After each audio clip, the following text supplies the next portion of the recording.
Jalan-jalan ke Kayu Tangan, tidak lupa membeli sepatu dan sandal. Program tamu kita bukan sembarang tayangan karena akan membahas isu-isu yang aktual dan fenomenal.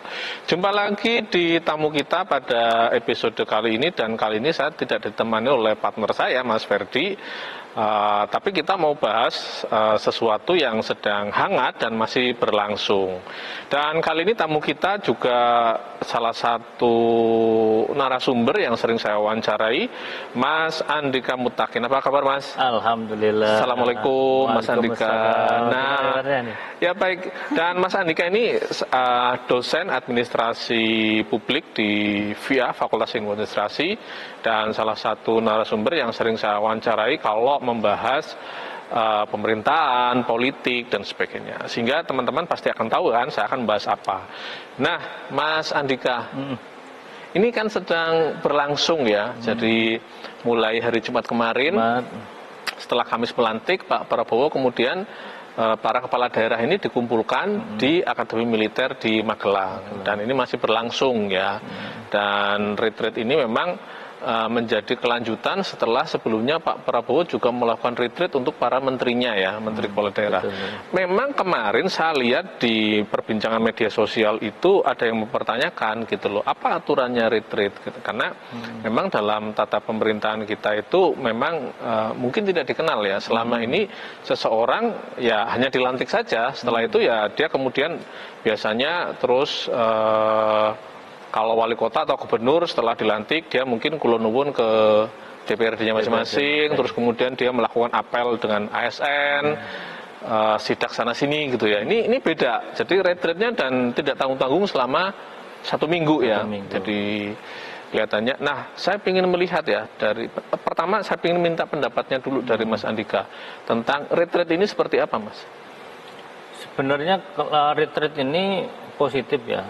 Ini adalah bentuk konsolidasi. Jadi pengennya nanti Presiden Prabowo atau pemerintah pusat itu bisa memberikan sebuah insight ya kepada kepala daerah, agar kepala daerah itu tidak jauh-jauh amat ya untuk kebijakannya ya, terutama kebijakannya. Nah, termasuk kan yang kebijakannya Presiden Prabowo ini kan Asta Cita ini biar membumi di daerah gitu. Jadi Asta Cita ini juga selaras dengan kebijakan-kebijakan di daerah nantinya ya. Jadi artinya Asta Cita tidak hanya menjadi program pemerintah pusat, tetapi pemerintah daerah juga mendukung, mengakomodir Asta Cita itu melalui melalui kebijakan lokalnya masing-masing ya, sesuai lokalitasnya gitu ya.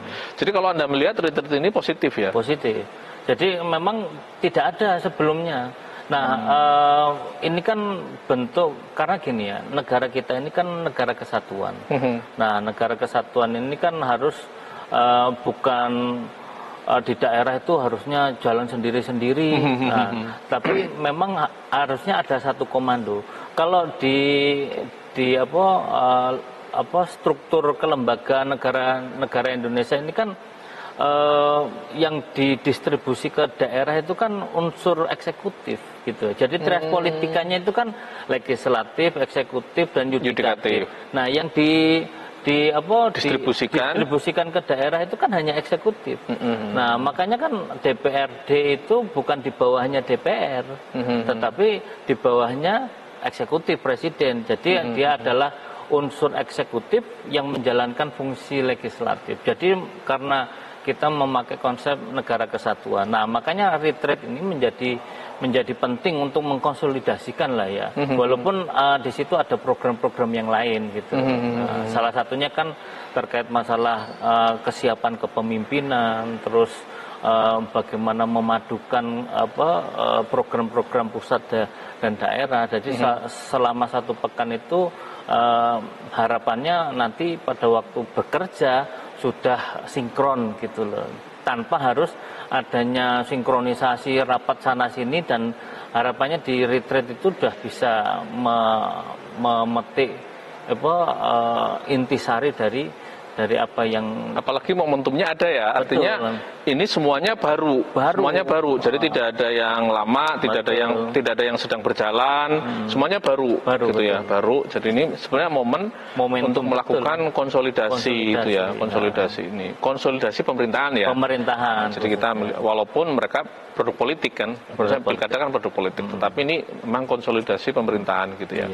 Nah, kalau Mas lihat seberapa penting sih konsolidasi pemerintahan ini, kalau soalnya kan kalau kita terutama kita lihat dalam konteks tantangan hari ini ya. Jadi PR saya yakin semuanya sama, di medsos juga sudah banyak. PR kita kan pertumbuhan ekonomi, betul. Penciptaan lapangan kerja gitu ya. Banyak data menunjukkan bahwa pengangguran terutama lulusan SMK itu tinggi, dan lulusan perguruan tinggi juga tinggi. Betul. Gitu kan ya, juga termasuk tinggi gitu. Pengangguran terdidik tinggi. Lah ini kan penting gitu loh. Apalagi mereka ini generasi-generasi terdidik yang harusnya bisa menciptakan nilai lebih di ekonomi ya. Gitu. Nah, saya ingin tanya, seberapa penting kalau menurut Anda dari sisi ilmu pemerintahan? Nah, kalau ini penting ya, karena isunya ini kan bukan hanya isu lokalitas, isunya kan isu nasional. Jadi kalau misalnya ini menjadi isu nasional, harusnya kepala-kepala daerah bukan hanya sekedar ya itu kan urusan pemerintah pusat. Tidak, sebenarnya kalau kita ini pengen membangun bangsa ini menjadi lebih baik, harusnya sebenarnya ikut serta lah ya, ikut serta. Karena juga para pengangguran itu kan diakumulasi secara nasional, tapi tepatnya kan orang-orang di daerah. Di daerah. Mereka ada di setiap daerah. Betul. Gitu kan ya. Jadi kalau misalnya lulusan perguruan tinggi pasti kan ada di daerah-daerah. Nah, ini bagaimana bisa menangkap isu tersebut di tingkat lokal gitu. Jadi sebenarnya penting konsolidasi itu. Jadi isu-isu nasional menjadi diusung bareng lah. Walaupun sebenarnya ada domain sendiri-sendiri ya dalam kapasitas di daerah dan pusat. Minimal ya kepala daerah itu tidak tabu-tabu amat terkait masalah isu-isu nasional gitu. Kan ada banyak kan yang baru gini. Jadi yang ada yang memang sudah incumbent. Tapi banyak juga yang baru gitu loh. Masih baru dan dengan latar belakang yang macam-macam. Ya, gitu. Bahkan barunya ini kalau baru kan ada yang dia baru tetapi birokrat, misalnya Sekda, atau misalnya Wabub, atau misalnya pernah menjadi kepala dinas pensiun, atau misalnya dia purnawirawan, artinya pernah mengenyam di dunia pemerintahan. Tapi banyak juga yang benar-benar dia wajah baru ya, misalnya dia pengusaha, atau misalnya dia anak muda, gitu kan ya. Nah itu kan yang memang nol belum pernah tahu terkait itu. Jadi ini penting sekali untuk menyamakan suhu lah ya, menyamakan suhu agar isu nasional ini bisa di lokal ini juga bukan kepala daerah tidak hanya melihat saja gitu, tapi bukan berikut andil lah ya gitu. Dan cuma memang kalau walaupun kita belum ya tentu semua sama ya kalau ditanya apakah ini ada manfaatnya atau efektivitasnya, tentu belum bisa diukur ya, bisa diukur ya. Belum, karena masih baru ya. Karena masih baru, kecuali misalnya tahun periode sebelumnya sudah pernah ada, terus diadakan lagi, kita bisa ngomong nih misalnya efektif nggak sih dibuat retreat seperti itu gitu ya. Nah, kira-kira kalau menurut Mas Andika itu loh, apa isu yang penting untuk disampaikan oleh pemerintah kepada para kepala daerah ini yang kira-kira memang menjadi poin penting lah untuk kondisi kita saat ini ya gitu. Kalau karena stylistnya Pak Prabowo kan untuk integritas nasional ya. Jadi tidak agar kepala daerah ini juga mampu memberikan sebuah kontribusi ke nasional ya, maka transfer knowledge-nya atau semangatnya Presiden Prabowo ini pengen ditularkan juga gitu loh. Ya, pengen ditularkan. Jadi sebenarnya semangatnya itu, misalnya kayak kedaulatan pangan. Saya pikir kan semua daerah memang membutuhkan kedaulatan pangan ya. Terus kedaulatan energi ini kan juga hal yang penting yang kira-kira memang semua daerah harus punya atensi yang Betul. sama ya, kira-kira seperti itu. Terus jadi semangat itu ya semangatnya Prabowo dalam nanti menjabat selama 5 tahun itu pengen ditularkan semangatnya itu. Salah satunya juga bagaimana Astacita ini juga bisa di breakdown lah ke bawah gitu ya. Gitu loh. Karena sekali lagi secara kepemerintahan ya, ilmu pemerintahan kan kita itu negara kesatuan yang tidak terpisah gitu loh. Jadi memang dari pusat ke daerah ya untuk mendistribusikan program, bahkan kan rujukannya kan RPJMD itu ya rujukannya ke RPJM, isu strategisnya RPJMN apa nih? Nah, itu yang di breakdown juga ke daerah gitu. Yang saya kira juga saya ingin minta pendapatnya yang saya pikir juga tidak kalah penting itu mengenai isu kemiskinan. Karena ini kan sebetulnya kalau kita mengacu pada pemerintahan sebelumnya, program-program pengentasan kemiskinan itu kan tidak kurang-kurang ya. Betul. Jadi ada PKH yang secara nasional itu PKH ya, PKH, terus kemudian ada dana desa, ada apa. Tapi kalau kita lihat kan memang impact-nya itu tidak terlalu terasa gitu, terutama untuk dual tadi, menumbuhkan ekonomi dan menciptakan lapangan kerja. Karena pada akhirnya kan banyak orang tetap melakukan, terutama anak muda ya, dia lulus ke kota gitu loh, karena merasa di desa itu lapangan kerja itu tidak terlalu banyak. Ya, tidak terlalu banyak gitu loh. Nah ini kalau untuk yang isu ini kira-kira seperti apa, Mas? Nah, ini sebenarnya guyonan saya kalau di kelas itu ya. Orang miskin dan anak telantar dipelihara oleh negara. Nah, bahasa itu sebenarnya redaksionalnya kalau menurut saya itu kurang pas. Dipelihara itu kan semakin banyak ya. Kalau misalnya ayam dipelihara semakin banyak, semakin bertumbuh. Nah, harusnya kan dientaskan, jadi bukan pakai miskin dan anak telantar dientaskan oleh negara, bukan dipelihara. Nah, kalau dipelihara memang jadinya tambah banyak ya, berkembang biak gitu. Ada tidak selesai gitu kan ya? Tidak selesai gitu. Nah, coba sekarang misalnya kalau katanya tingkat kemiskinan itu turun, tapi anggarannya juga naik, kan ini kan anomali juga, harusnya kan turun juga gitu loh. Jadi kalau memang kemiskinan turun berarti biaya untuk melakukan pengentasan kemiskinan seharusnya semakin sedikit. Nah, sebenarnya terus terkait ini kan dan ini juga mungkin perlu dikonsolidasikan ya. Betul. Karena kemiskinan itu kan tersebar di daerah. Tersebar di daerah-daerah ya.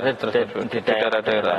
Dan sebenarnya dana desa itu kan salah satunya adalah pengembangan badan usaha milik desa itu untuk apa sebenarnya? Ya, membuka peluang-peluang, membuka lapangan kerja, terus untuk apa, memberdayakan masyarakat agar tingkat ekonominya juga ya membaik gitu loh. Nah, cuma kan sekarang bagaimana peran-peran ini ya, kalau kita berperan sebagai akademisi, kan selama ini akademisi ini kan nggak pernah dilibatkan, bukan nggak pernah dilibatkan ya, dilibatkan dari momen-momen tertentu saja.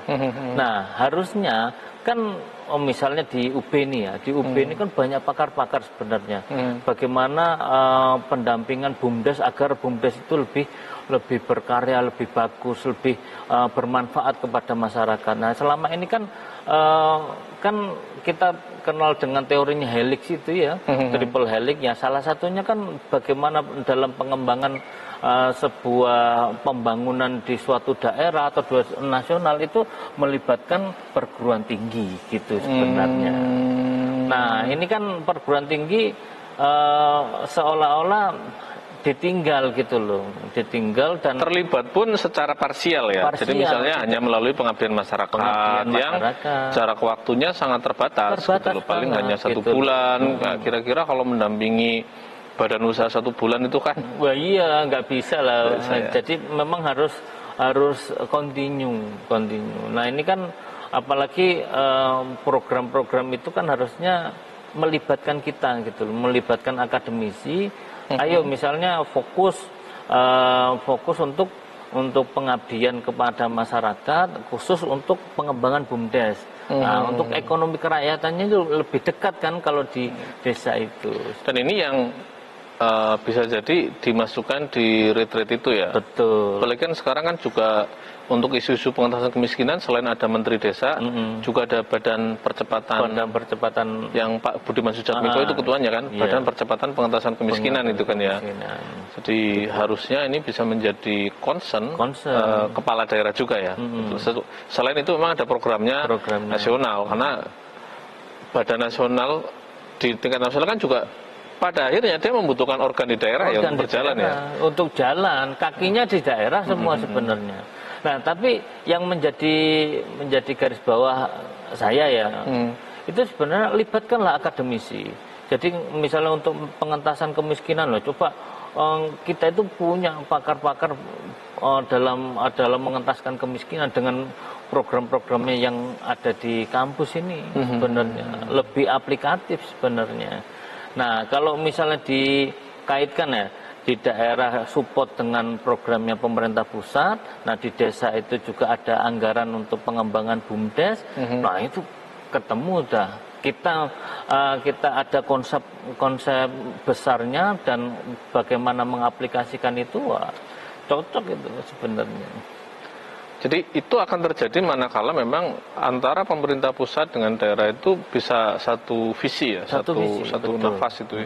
Dan ini yang kelihatannya ingin dibangun dari retreat itu ya. Dari retreat itu ya. Karena gini, Mas, kita itu kan punya visi abadi, visi dan misi abadi sebenarnya. Nah, visi Indonesia ini yang kadang itu lupa. Negara Indonesia yang merdeka, bersatu, adil, makmur, berdaulat, adil dan makmur. Nah, ini itu kan kadang lupa.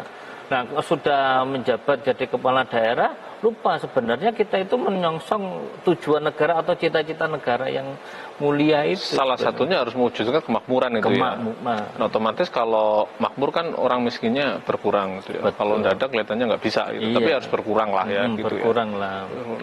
Dan ini yang ingin ditancapkan dari awal melalui retreat ini ya. Semangatnya lah ya. Semangat, paling tidak semangatnya ya gitu ya kalau dalam pandangannya.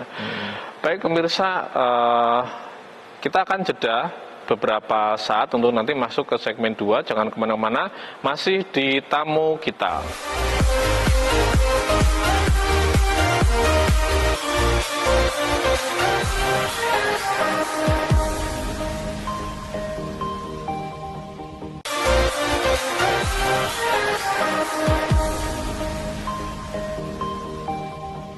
Oke, masih di tamu kita dan acara ini masih didukung oleh Befresh dan didukung pula oleh Karita untuk baju yang saya pakai. Jadi kalau teman-teman ingin mulai mencari baju-baju untuk lebaran bisa dilihat di karita.official ataupun berkunjung ke store-store Karita yang ada di berbagai daerah. Nah, Mas Andika, tadi kan kita sudah berbicara kira-kira apa sih yang dimaui oleh pemerintah melalui retreat ini gitu ya. Nah ini kan juga tidak lepas dari legacy ya sebetulnya kelihatannya ya. Kalau kita melihat kan setiap pemerintah ataupun setiap presiden ingin memiliki legacy sendiri-sendiri. Misalnya kalau Pak Jokowi ingin punya legacy di bidang infrastruktur gitu ya. Kalau kita lihat kelihatannya Pak Prabowo ingin lebih hal yang substansi ya. Substansial. Maksudnya selain legacy dalam hal fisik program yang terlihat, juga ingin merapikan secara substansi tata cara pemerintahan paling tidak dari visi misinya itu ya. Kira-kira legacy apa sih atau legitimasi apa sih yang yang diinginkan oleh Prabowo melalui retreat menteri dan retreat kepala daerah ini?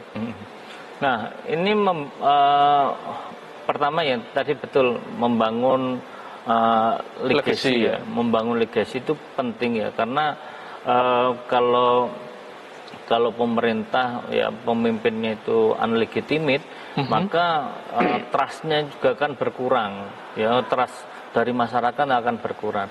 Nah, makanya dengan perangkat pemerintah pusat, perangkat pemerintah daerah ya ke bawah itu dibangun sedemikian rupa untuk satu visi dan misi nasional ya, maka legasinya akan luar biasa sebenarnya.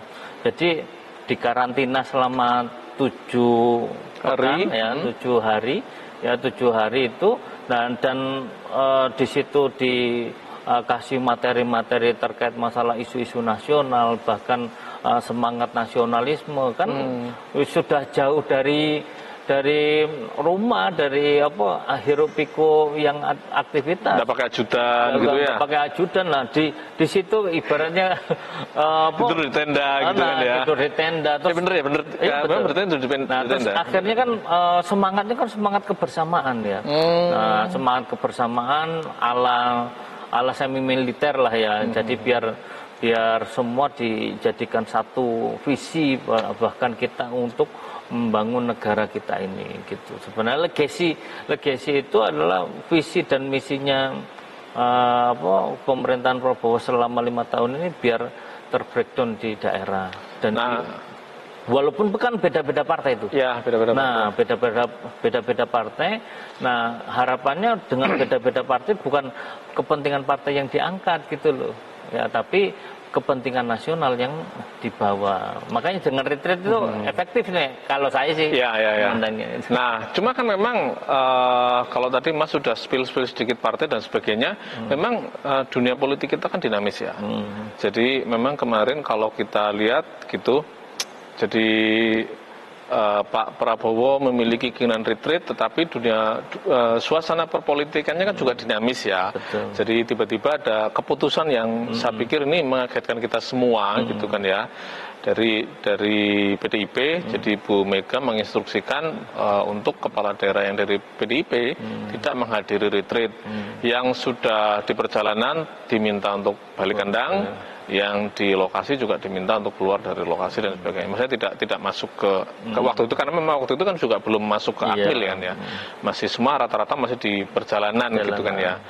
Walaupun pada kenyataannya ada juga kepala daerah yang dari PDIP yang mungkin sudah terlanjur masuk. Tapi kita lihat juga ada yang mengikuti instruksi partai untuk bertahan tidak masuk ke Magelang gitulah.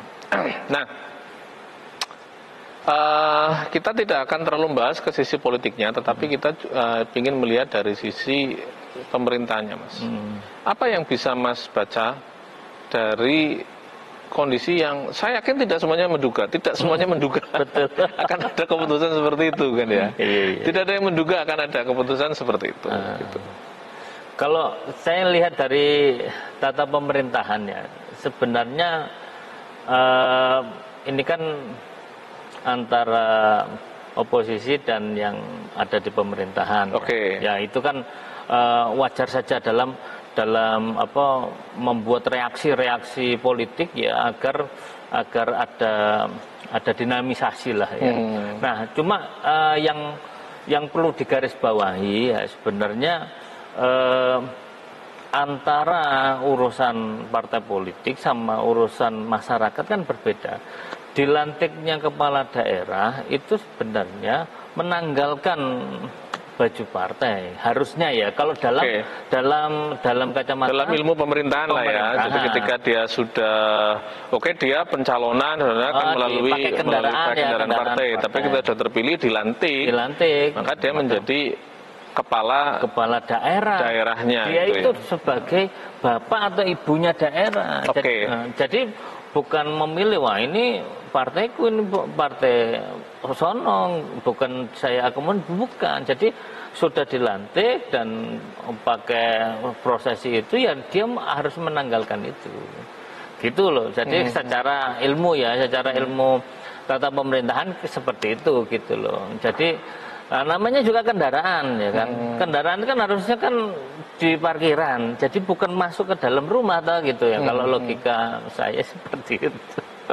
Jadi harusnya kalau kita melihat dari kacamata pemerintahan, harusnya semua kepala daerah ikut gitu ya? Ikut, karena ini kan sebenarnya kalau secara struktur organisasi ketatalembagaan negara Indonesia, semua itu di bawah presiden gitu loh.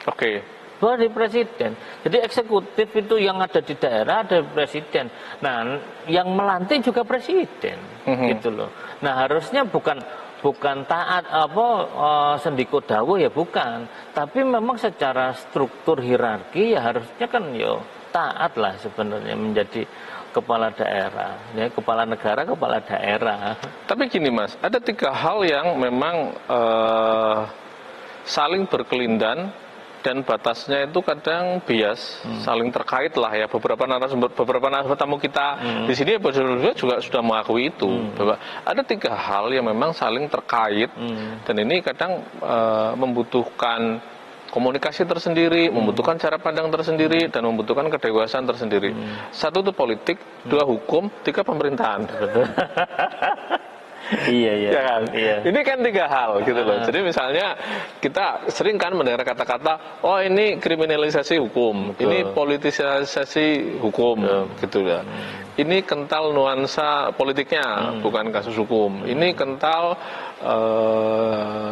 nuansa politiknya daripada pemerintahnya, gitu ya. Nah, ada 3 hal ini Mas, dan kayaknya ini juga terjadi ketika pada kejadian retreat kemarin, gitu loh. Iya. Ini gimana Mas, gitu loh. Nah, karena kan saya melihatnya ada, ya memang ini 3 hal. Jadi orang mengatakan, oh ini politik, gitu loh. Oh ini hukum. Oh ini kan ada juga yang ngomong loh. Ini memang kan ini kan acaranya pemerintah, gitu loh, dan mereka itu kepala daerah, gitu loh. Tetapi ada yang mengatakan bahwa ini ada sentuhan-sentuhan politiknya, gitu kan ya. Ada nuansa politik dari partai dan sebagainya. Nah, ada kasus hukum yang sebelumnya juga membelit, gitu loh. Iya. Tapi gini, jangan semua itu dikaitkan dengan politik. Oh gitu? Kalau semua dikaitkan dengan politik, maka kecurigaan, terus tata kelola itu tidak akan berjalan, gitu loh. Maksud saya, politik ini boleh lah, ya boleh ya. Bingkainya ini kan semua dalam pemerintahan itu kan politik ini kan tidak bisa lepas ya. Cuma politik ini jangan sampai menjadi apa ya, political driven yang lebih dominasi, political power yang dominasi. Nah, yang akhirnya tata kelola pemerintahan yang harusnya itu berjalan untuk melayani masyarakat, nah itu akhirnya kembali lagi ke kepentingan. Nah, terus hukum itu menjadi sebenarnya apa ya, payung ya, menjadi payung, jadi mengayomi semuanya. Jadi kalau misalnya hukumnya ini baik ya, nah akhirnya tata pemerintahannya itu berjalan dengan baik ya, terus politiknya juga akan berjalan sesuai dengan tracknya gitu. Nah ini sebenarnya tidak bisa dipisahkan, cuma dominasi kalau di Indonesia itu political drivennya lebih kuat ya, diarahnya ke sana gitu loh. Gitu jadi ya. Harusnya kan seimbang gitu loh ya. Kalau misalnya momen-momen politik oke lah, ayo kita berdebat terkait masalah politik ya monggo lah. Tetapi kalau sudah selesai ya, yang saya sampaikan tadi, kalau sudah dilantik ya harapannya menanggalkan, walaupun ya kepentingan politik itu pasti akan ada ya, nggak bisa dipisahkan. Nah makanya tadi di pertanyaan saya yang awal juga kadang ada hal yang harus dikomunikasikan. Betul. Ya. Nah kelihatannya kalau menurut Mas nih sebagai pengamat pemerintahan dan politik gitu ya, apa yang harus dikomunikasikan oleh kedua belah pihak? Karena kita tidak bisa menutup fakta bahwa PDIP partai besar, itu kan ya. Partai yang di periode sebelumnya itu menjadi partai yang dominan gitu ya, partai pemerintah lah ya, walaupun di akhir-akhir itu kemudian terjadi gejolak politik ya, terkait dengan pencalonan dan sebagainya gitu kan ya. Dan saya juga walaupun ini mungkin pendapat awam ya, saya yakin sekarang kepala daerah yang belum ikut retret itu pun juga akan mengalami gejolak yang sama ya, karena mereka juga punya, mereka punya partai, tapi mereka juga punya pemilih, punya apa di daerahnya masing-masing yang suasananya berbeda. Ada yang memang itu mungkin calon hanya dari PDIP, tapi ada juga mungkin yang dia berkoalisi dengan yang lain gitu ya. Taruhlah misalnya kayak Bupati Malang itu kan juga dia kan berkoalisi dengan yang lain walaupun dia berasal dari PDIP. Saya kira ada suasana batin yang memang perlu dikomunikasikan gitu ya. Itu tadi makanya pertanyaan saya adalah memang ada 3 hal, hukum, politik, pemerintahan ini yang saling berkelindan. Apa yang harus dikomunikasikan atau komunikasi seperti apa Mas yang efektif ya? Yang hari ini kayaknya perlu dicarikan, karena kekhawatiran orang ini akan berlanjut pasca retreat. Ya, akan berlanjut pasca retreat. Kekhawatirannya adalah berlanjut ke pasca retreat yang itu akan mengganggu yang tadi di segmen 1 sudah kita bahas gitu kan ya. Ada tiga hal penting, pangan, kedaulatan pangan, efisiensi dan sebagainya gitu kan ya. Kesamaan pandangan antara pemerintah pusat daerah, terutama misalnya dalam memandang isu-isu kemiskinan gitu kan ya. Apa yang harus dikomunikasikan Mas? Nah, ya ini kan ada pemerintah, ada partai politik, dan saya yakin mereka ini kan bukan orang yang tidak saling mengenal ya, gitu ya. Tidak saling mengenal kan ya, gitu kan ya. Hanya berupa posisi-posisi aja kan. Komunikasi seperti apa sih Mas yang dalam kasus retreat lah inilah, kita coba tebak-tebak lah ya. Ya, kalau saya sih sebenarnya semangatnya adalah semangat membangun nasional sebenarnya. Membangun Indonesia sebenarnya. Jadi sebenarnya kan permasalahan friksi-friksi, terus permasalahan sebenarnya kan ini kan antara yang berkuasa dan tidak berkuasa dan check and balance dalam negara demokrasi sebenarnya biasa. Biasa sebenarnya. Komunikasi seperti itu biasa. Jadi ada saya goyang dulu lah, misalnya kepala daerah yang saya usung gak usah berangkat. Nah, itu sebenarnya biasa. Nah, itu cuma gini, jangan itu berlanjut gitu loh. Nah, berlanjutnya itu gini. Ini kan sebenarnya pengen ada kompensasi sebenarnya. Kan kalau Anda melihatnya seperti itu. Ya, pengen ada kompensasi. Saya misalnya kalau saya berpikir sebagai partai besar ya, PDIP misalnya, saya pengen kompensasi. Saya itu punya kader yang militan, kader yang sangat loyal kepada saya. Jadi saya pengen mengkonsolidasikan partai saya. Jadi melihat bahwa pengaruh saya itu masih didengar atau tidak, partai itu ya, partai itu masih dengar atau tidak. Nah, ini kan dalam kacamata itu. Nah, pengen ada kompensasi, jangan macam-macam ibaratnya gitulah ya. Saya itu punya sumber daya juga gitu loh. Jangan saya juga pernah berkuasa dan saya punya sumber daya yang di sana-sana. Nah, termasuk yang saya usung, misalnya kami usung di pilkada kemarin itu. Ya walaupun ya tidak banyak juga sih sebenarnya. Cuma kan ini kan juga berpengaruh.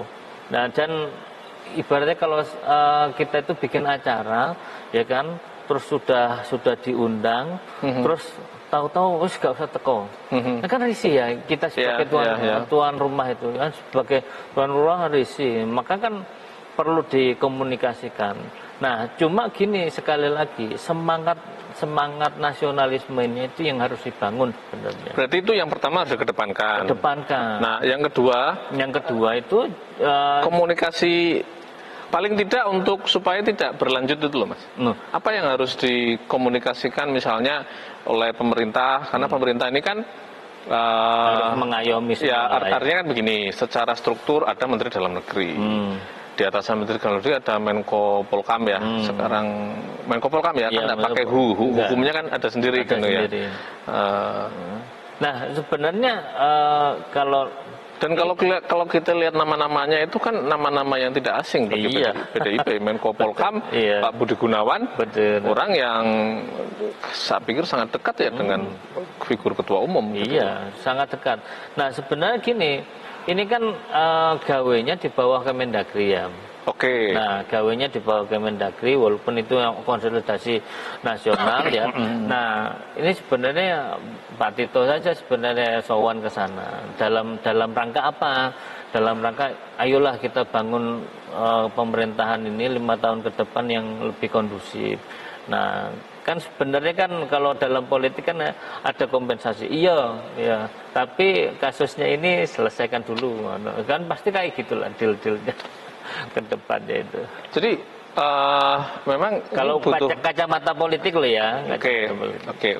Kalau dalam tata pemerintahan ini tidak dibenarkan karena partai politik itu domainnya berbeda dengan masalah pemerintahan gitu loh. Gitu. Tapi kalau misalnya ini dominasi politik ini lebih kental, kan nggak bisa kita pungkiri gitu loh. Oke, tahan dulu Mas. Ya, baik pemirsa, perbincangan saya dengan tamu saya semakin menarik ya, dan kita harus jeda dulu.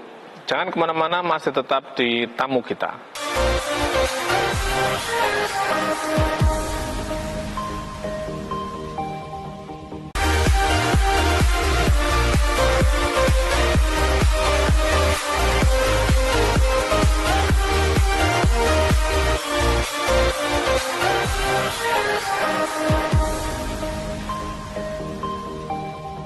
Masih di tamu kita, dan acara ini masih didukung oleh Befresh, didukung juga oleh Karita untuk baju yang saya pakai.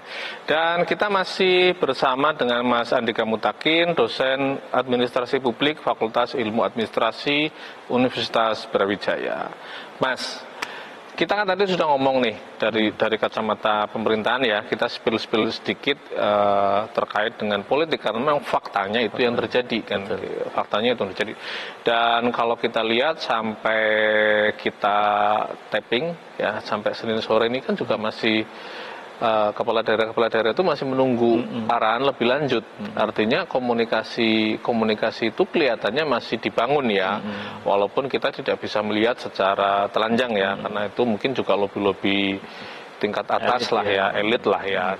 Tapi ini menjadi menarik, makanya tadi saya tanya gitu loh, apa komunikasi apa yang perlu dibangun? Atau misalnya begini Mas, sekarang kan orang khawatir ya, oke lah bahwa kemudian demokrasi yang bagus itu harus ada oposisi, dan saya pikir dan kayaknya semuanya sepakat di program Newspoint pun sejak hasil pileg ya, kita sudah membuat berita di Newspoint PTV itu pentingnya PDIP menjadi oposisi kan ya, walaupun ya pasti pihak penguasa akan menarik-narik ya, menarik-narik untuk masuk ke pemerintahan. Dan saya tidak tahu apakah ini momentum bagi PDIP untuk memperjelas posisinya atau seperti apa.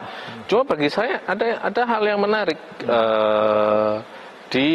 untuk konteks kali ini ya. Jadi saya ingin bertanya dulu deh kepada Mas, kira-kira model komunikasi politik seperti apa sih yang perlu dibangun oleh pemerintah, karena memang ada juga beberapa kejadian sebelumnya di mana kita melihat pemerintah itu dirasa terlalu reaktif. Contoh misalnya PPN 12%. Setelah di demo sana sini baru kemudian ditarik. Terus kebijakan LPG gitu kan ya. Setelah viral di sana sini banyak video-video orang antri kemudian direvisi gitu kan ya, direvisi. Pagar laut yang masih ongoing ya, ongoing gitu loh. Setelah viral, bayangin 30 kilo itu tidak ketahuan. Pertama kan semua menutupi siapa yang membangun itu kan juga, padahal kan tidak mungkin lah 30 km itu tidak ada yang bangun gitu kan ya, tidak ada yang tahu gitu, tiba-tiba kok disebut misterius dan sebagainya. Akhirnya banyak orang itu membuat analisa begini. Kenapa setelah viral baru kemudian direvisi? Ada reaksi ada reaksi, dan reaksinya itu juga dirasa itu kadang terlalu spontan, tidak direncanakan secara matang gitu kan ya. Jadi kalau kita lihat kan sekarang kayak misalnya gas LPG ya, walaupun kemudian dikembalikan kepada pengecer, tapi kita juga masih melihat berita-berita yang orang masih kesulitan ataupun stoknya terbatas atau apalagi ini pekan depan kita sudah puasa gitu kan ya. Jadi ini kan kita merasakan sekali bahwa mungkin tujuannya betul kebijakan itu, tetapi timing dan komunikasinya ini yang dirasakan banyak orang itu masih berantakan gitu. Dan ini kan juga ini untuk hal-hal yang belum terkait dengan politik ya. Nah, kalau misalnya kita balik ke kasusnya PDIP, itu kan kasus yang kejadian yang terkait dengan ada hukum, ada faktor hukum, sekjennya jadi tersangka, gitu kan ya, pra peradilannya ditolak, gitu loh. Ada terkait dengan politik karena memang sekjen dari sebuah partai politik, gitu loh. Nah, kita so far sampai 100 hari masih belum melihat terobosan komunikasi gitu loh, terobosan komunikasi yang lebih orang berharap dengan kabinetnya banyak, orangnya nama-nama besar ada di situ, orang berharap, publik berharap lebih deh dari ini, dari untuk terobosan komunikasi politik ini. Kira-kira seperti apa, Mas? Iya, ini minimnya kalau bahasa saya minimnya ilmu pemerintahan. Ya. Oke, ini menarik ini. Ini menarik ini. Minimnya ilmu pemerintahan. Jadi saya sebut aja menteri-menteri itu harusnya banyak belajar. Jadi kebijakan itu adalah sebuah proses. Jadi tidak sembarangan pejabat publik atau siapapun dia itu memberikan statement, karena statement itu kalau dalam kacamata kebijakan publik itu menjadi sebuah keputusan gitu loh. Nah, maka dia sebenarnya di momen retreat itu harusnya ya dikasih bagaimana komunikasi publik, komunikasi politik ya, agar tidak sembarangan gitu loh. Tidak blunder yang itu kontraproduktif. Kontraproduktif, dan akhirnya presiden juga turun tangan, padahal itu adalah ranahnya menteri.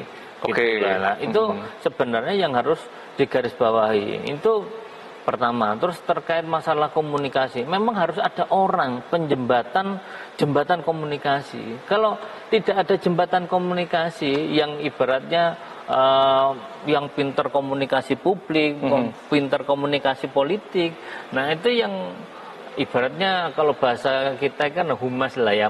Humasnya siapa? Humasnya pemerintah itu siapa? Nah, kira-kira. Nah, kalau dulu itu kan ada Luhut ya. Ya, di pemerintahan sebelumnya. Pemerintahan sebelumnya ada Pak Luhut ya. Ada masalah Pak Luhut langsung dengan gayanya dia datang silaturahmi, selesai masalah. Nah, ini kan di eranya Pak Prabowo ini kok belum terlihat ya tokoh publik ya, tokoh pemerintah yang punya jembatan antara pemerintah dengan siapapun itu, dengan partai politik, dengan masyarakat, dengan korporatnya. Itu kan Pak Luhut punya semua itu. Nah, ini belum ada gitu loh. Jadi penggantinya Opung ini belum ada gitu kan. Belum ada. Nah, ya, karena kalau kita lihat ya, kalau misalnya kita flashback lagi gitu ya, makanya dalam case retreat ini ya, kalau kita lihat kan ada kebuntuan komunikasi ketika misalnya PDIP membuat keputusan kepala daerah nggak boleh ikut deh gitu loh. Kalau ya tadi kita sudah bahas ya, kalau dari sisi pemerintahan, itu keliru, uang itu bukan ranahnya pemerintah. Tapi ini kan fakta, fakta yang terjadi di Indonesia bahwa ada kelindan antara politik, pemerintahan dan hukum. Sehingga kan kita butuh kayaknya memang butuh, atau mungkin ini tipikal Indonesia ya, memang butuh segala sesuatu itu tujuannya baik, tetapi jangan lupakan komunikasinya gitu kan ya. Jangan lupakan komunikasinya. Jadi kadang sesuatu yang bagus bisa jadi berantakan atau kontraproduktif karena komunikasinya yang tidak tepat. Ya, gitu. Betul. Jadi memang saya pernah. Tapi bukannya kita sudah punya PCO itu, kantor juru bicara kepresidenan. Juru bicara itu kan kalau memang yang kebijakan dari Pak Presiden kan, dari Pak Presiden. Tapi kalau menteri-menteri kan harusnya sebenarnya sebelum adanya, sebenarnya itu sudah dikaji ya. Cuma dikarenakan tidak bisa, ya kan kalau misalnya orang yang masih gagap menjadi pejabat itu pada waktu ditanya wartawan, ini langsung keluar semua. Padahal kan komunikasi publik kan nggak harus gitu. Gitu. Harus Nanti biar dari humas kami yang akan menjelaskan terkait kebijakan yang akan kami telurkan. Kan harusnya gitu, diplomasi lah. Oke. Gitu. Jadi komunikasi efektif, terus komunikasi publik itu ya harus dikuasai oleh pejabat publik sebenarnya. Nah, terus kasusnya PDIP yang melarang atau menunda agar tidak datang ke retreat. Ya, harusnya pemerintah itu ada yang berkomunikasi. Datang saja sebenarnya ke PDIP gitu kan ya, bukan, ke PDIP. Bukan karena bukan ngalah-ngalahan, bukan nunggu siapa yang mau datang. Nah itu kan nggak akan jalan kan itu misalnya. Nah misalnya ya sudah, kalau nggak mau ya sudah. Nah misalnya pemerintah berpikir kayak gitu. Nah PDIP ya sudah nggak apa-apa. Wong ini juga tidak ada dalam tata pemerintahan gitu loh. Yang penting kan udah dilantik gitu. Dipilih sudah, dilantik sudah. Kan selesai urusan saya gitu kan ya. Nah, ini kan buntu jadinya. Ya, itu yang saya lihat gitu loh Mas sekarang kan ini Mas. Buntu dan akhirnya kalau saya sebenarnya sudah buntu udah ada opung lagi. Enggak ada opung. Enggak ada yang menjembatani ini loh Oke. Ini yang sebenarnya penting juga gitu loh dalam pemerintahan itu perlu ada humas lah ibaratnya hubungan kemasyarakatan. Jadi menyelondoi, kalau bahasa Jawa itu menyelondoi ya, tapi untuk agar persoalan yang besar ini bisa selesai gitu. Ya, jadi dalam konteks dalam kasus retreat ini ya sebenarnya kita menunggu ya ada terobosan komunikasi politik yang dimainkan oleh pemerintah gitu loh, sehingga bisa mencairkan suasana dan ini tidak menimbulkan yaitu kekhawatiran bahwa ini akan berimpact pada case-case selanjutnya gitu loh, pada case-case selanjutnya gitu. Iya. Nah, ini kan ya sebenarnya konsolidasi retreat pada waktu dilantiknya menteri itu harusnya ya itu sudah clear masalah-masalah itu. Nah, untuk mengkomunikasikan ke publik itu harus dihitung dulu. Ya, jangan sampai tahu-tahu keluar. Kalau menteri itu sudah mengeluarkan statement, itu akan efeknya banyak. Walaupun tidak ada keputusan menteri loh ya. Ya. Tapi statement itu bahaya. Apalagi di era media sosial seperti ini kan. Jadi persebaran informasi itu sangat cepat. Yang itu bisa berimpaknya kemana-mana ya. Kalau misalnya kalau kita lihat kemarin kayak misalnya gas LPG lah ya. Jadi momentumnya kan juga tidak tepat kalau menurut saya, karena orang sudah kurang dari 1 bulan sebelum puasa, di mana kita tahu bahwa kalau puasa tingkat konsumsi itu meningkat gitu loh. Meningkat, tingkat pengeluaran rumah tangga itu meningkat gitu kan ya. Dan faktor yang mendominasi itu adalah makanan dan minuman gitu loh. Makanan dan minuman gitu loh. Jadi saya pikir juga bahwa itu butuh ditata oke, tapi kalau misalnya dikeluarkan sebelum menjelang puasa kayaknya kayaknya nggak banget gitu. Tujuannya oke, tapi saya lihat komunikasinya yang kurang oke. Nah, ini kan juga sama ya, kalau kita lihat ya retreat itu ya tujuannya bagus ya. Bagus. Tapi hari ini kita butuh komunikator karena faktanya adalah kepala daerah itu memang berangkat dari parpol gitu. Betul. Berangkat dari parpol, pengusung parpol yang mengusung. Dan apalagi kebetulan yang mengeluarkan instruksi itu adalah partai pemenang pileg loh. Jangan dilupakan itu. Partai pemenang pileg gitu kan ya. Partai besar juga. Partai besar, partai pemenang pileg yang. Dan itu kan jadi boleh saya simpulkan berarti hari ini memang pemerintah itu butuh sosok komunikator ya. Butuh sosok komunikator yang bisa menjembatani ya dengan berbagai hal ini ya, berbagai hal ini tanpa mengenyampingkan bahwa ini adalah pemerintahan gitu. Betul. Pemerintahan gitu loh. Nah, pemerintahan ya. Tapi kan memang dinamisasi itu misalnya kayak gini, ini kan juga hari ini misalnya beredar setelah demo Indonesia Club 3 hari ya sampai tanggal 20, terus kemudian hari ini kalau tidak salah atau kemarin itu Pak Prabowo kan mengumpulkan Pimret gitu kan ya, mengumpulkan Pimret gitu kan ya. Ada yang menarasikan ini apakah mau mengkondisikan narasi-narasi berita gitu loh. Saya pikir kan Presiden bertemu Pimret satu hal yang wajar ya, satu hal yang wajar. Cuma memang pemerintah juga harus mampu mengemas isunya supaya isunya juga produktif gitu kan. Betul. Itu yang penting sebenarnya. Jadi jangan terlalu liar gitu loh. Jadi semua itu harusnya direncanakan, diskemakan, jangan keluar ke publik sebelum ini matang gitu loh. Harusnya gitu loh. Nah, menteri-menteri terus yang di bawahnya itu ya harus keep ya sebelum ada instruksi.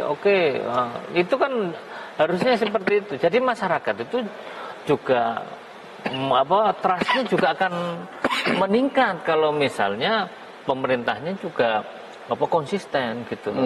Jadi kalau misalnya kebijakan itu tidak konsisten ya, itu gampang nanti ya. Ini masalah kebijakan LPG aja bisa dianulir, ya kan, dengan adanya viral. Ya nanti kayak gitu juga. Ada kebijakan apa terus masyarakat nggak puas atau kelompok apa yang tidak puas dengan kebijakan tersebut bikin viral terus akhirnya usah dianulir. Nah, kayak gitu-gitu itu kan kurang pas dan kepercayaan masyarakat akan turun itu. Nah, dengan itu maka perlu adanya komunikator yang handal lah ya, mungkin ya. Untuk bisa diterima di semua pihak gitu kan ya. Jadi karena ya saya melihatnya kan ini kalau untuk soal kepala daerah PDIP tidak ikut retreat, ini kan bisa diselesaikan dengan komunikasi kan ya. Artinya memang ada komunikasi, dan komunikasi itu kuncinya memang tidak bisa saling menunggu ya. Harus ada satu pihak yang proaktif. Dalam konteks hari ini sebetulnya tidak ada salahnya kalau pemerintah itu proaktif. Karena yang punya hajat. Karena yang punya hajat dan yang kita melihat bahwa sosok Ibu Mega ini kan juga sosok senior ya di Republik ini, pernah jadi wapres, pernah jadi presiden gitu kan ya, kepala parpol gitu kan ya, ketua partai yang kayaknya paling lama mungkin paling lama karena jadi ketua partai sejak zaman Orde Baru loh. Betul. Iya nih ya, terpilihnya kan sejak Orde Baru gitu kan ya, masa Orde Baru gitu ya. Jadi itu yang harus dilakukan ya. Betul. Jadi momen retreat ini juga harus tetap berjalan, tapi pemerintah itu juga harus membangun komunikasi politik dengan semua stakeholder. Stakeholder gitu. Ini kalau Anda lihat nih, ini prediksi ya, karena kalau ini tayang nanti juga kelihatannya di hari terakhir retreat ya. Ini masih Senin, Selasa, Rabu, Kamis. Apa yang kira-kira menurut Mas itu masih akan terjadi terkait dengan komunikasi politik ini, Mas? Untuk konteks retreat ini. Retreat ya. Anda akan melihatnya seperti apa? Karena kan kepala daerah yang 55 itu kan juga masih standby. Gitu. Artinya ketika misalnya mereka nanti diminta masuk ya langsung masuk. Diminta pulang ya mungkin pulang gitu loh. Ya sebenarnya gini, yang tadi Mas sampaikan tadi ya, bahwa Bu Mega mau nggak mau kan juga senior, ya, juga pernah jadi wapres, pernah jadi presiden, presiden. Ya apa salahnya sih sebenarnya datang saja. Mohon maaf Bu Mega, ini karena ini adalah agenda pemerintah untuk menyamakan. Ya, artinya adalah aparatur negara yang kemudian mengkomunikasikan gitu ya. Ya. Kalau misalnya ada salah, ya kami mohon maaf. Misalnya kayak gitu kan biasa. Jadi bukan wah ini pemerintah kok punya alat negara kok ngalah sama satu partai, ya jangan kayak gitu juga gitu loh. Kalau dalam konteks komunikasi politik ya. Jadi biar ibaratnya kestabilan dalam pemerintahannya Presiden Prabowo ini bisa berjalan dengan baik gitu.